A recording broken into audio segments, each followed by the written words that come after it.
So Paul is talking about food. So some Christians are weak in faith when it comes to eating certain food, certain drinks, keeping certain days. And Paul basically is saying here to the strong Christians, look, just be loving, be patient with your weak fellow Christians. Right. And then in verse 23, but the one who doubts is condemned if he eats, because his eating is not from faith. Whatever is not from faith is sin. What he means is you should have a very clear idea of what you're doing. You shouldn't be doubtful. And you take the policy here of accommodating to the weakness of your brother who is still weak. You don't want to go and put a glass of alcohol in front of him if you know he's from a background which thinks that all alcohol is sin, which it's not in the Bible, but you don't force that on him. So you'd better be sensitive to the weakness of your brother. And Paul said in a rather hyperbolic and exaggerated way, he said, I will never have a drink of wine forever if it's going to offend my brother. Well, that's a rather strong way of putting it. But he didn't want to offend the weak. Now, Paul himself is not weak.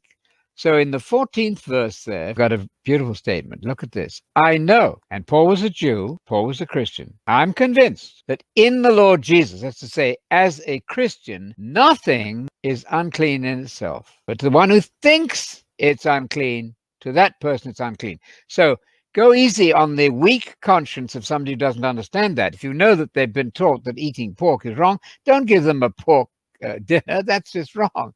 But note that Paul is strong. Paul then has this message for all those who are weak.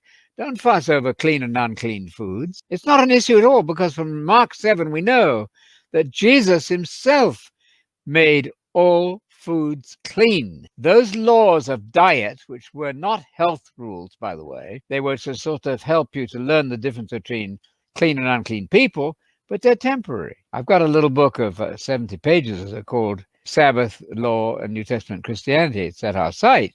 Very clear. So nothing to do with food is ultimately important. However, if your weak brother's going to be offended, then go very gently and have mercy on his weakness. And you better be sure what you're doing. If you're not doing it in full faith that you're doing this right, then that's sinful. Get right, understand it. Then you'll do it with confidence and with love. Get lots of questions about this topic. So once again, go to focusonthekingdom.org, click on books. It's a free booklet. We have many free booklets here, and there it is. The Law, the Sabbath, and New Covenant Christianity.